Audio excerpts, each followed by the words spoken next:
শেষ ক্লাসের শেষ ঘন্টা বাজতে পুরো স্কুল যেন এক শান্ত নীরবতায়, চারিদিকে অত কোলাহল যেন সব কিছু চুপচাপ।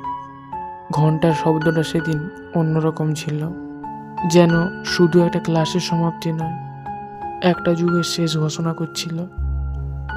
তখন সেটা অতটা কেউ বুঝতে পারিনি। ক্লাসরুমের দেয়ালে আটকে থাকা ঘড়িটা তখন বলছে বিকেল 4টে বাজে। জানলার বাইরে ছাতিম গাছের ফুলগুলো হাওয়ায় দুলছে।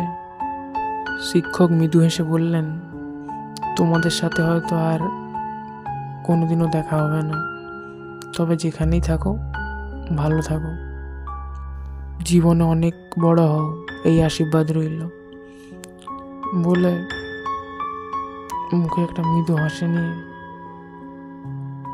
ভরা জল নিয়ে স্যার ক্লাস থেকে চলে গেলেন। ক্লাসে সবাই চুপচাপ ছিল, সবাই সবার মুখের দিকে তাকিয়ে আছে, কেউ কিছু বলছে না, পুরো চুপচাপ। তারপর কারো কারো তখন মনে হচ্ছিল স্কুল শেষ হওয়া মানে স্বাধীনতা। অনেক সময় জীবনের মূল্যবান জিনিসটা হারানোর আগে বুঝতে পারেনি তার মূল্য কতটা। স্কুলের বারান্দা দিয়ে হাঁটতে হাঁটতে আমি একবার পেছনে ঘুরে তাকালাম।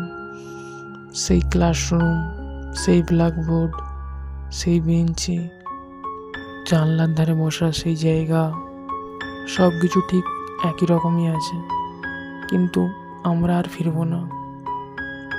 মাঠে দাঁড়িয়ে সবাই ছবি তুললাম। সবাই বলছে যোগাযোগ রাখিস, কিন্তু জানতাম এই যোগাযোগ আর বেশি দিন থাকবে না। যে যার সময়ের সাথে সাথে সবাই ব্যস্ত হয়ে যাবে, তবুও সবাই বলল যোগাযোগ রাখিস, যোগাযোগ রাখিস, প্রতিদিন কথা হবে, কেউ কাউকে ভুলবো নেই বলে।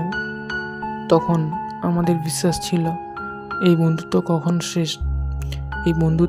কখনো শেষ হবে না। কিন্তু সময় নিজের নিয়ম আছে, তার নিয়ম তার বিরুদ্ধে কেউ যেতে পারবো না। ধীরে ধীরে সন্ধ্যা নামলো, স্কুলের বড় গেট বন্ধ হয়ে গেল, সন্ধ্যা নামলো। আমি শেষবার বাড়ি ফেরার সময় স্কুলটার দিকে তাকালাম, সেই ক্লাসরুমটার দিকে তাকালাম।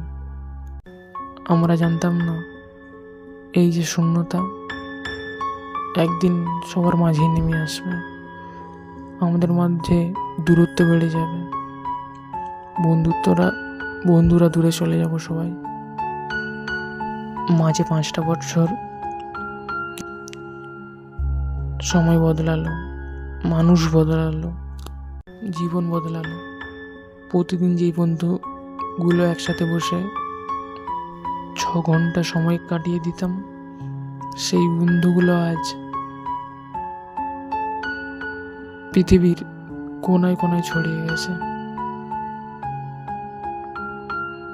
আজ ভিন্ন ভিন্ন শহরে, কেউ কলেজে, কেউ চাকরিতে, কেউ বিদেশে, আবার কেউ ফোন নাম্বার চেঞ্জ করে নিয়েছে, কেউ ব্যবসায়, আবার ঠিকানা বদলেছে, স্বপ্ন বদলেছে, শুধু স্মৃতিগুলো বদলায়নি। একদিন হঠাৎ আমার ফোনে একটা বার্তা এলো, স্কুলের প্রাক্তন ছাত্রছাত্রীদের নিয়ে রিউনিয়ন হবে, তাই সবাইকে নিমন্ত্রণ বার্তা পাঠানো হচ্ছে আগামী রবিবার। বার্তাটা পড়ে আমি অনেকক্ষণ চুপ করে রইলাম। রবিবার সকালে আমি পৌঁছালাম।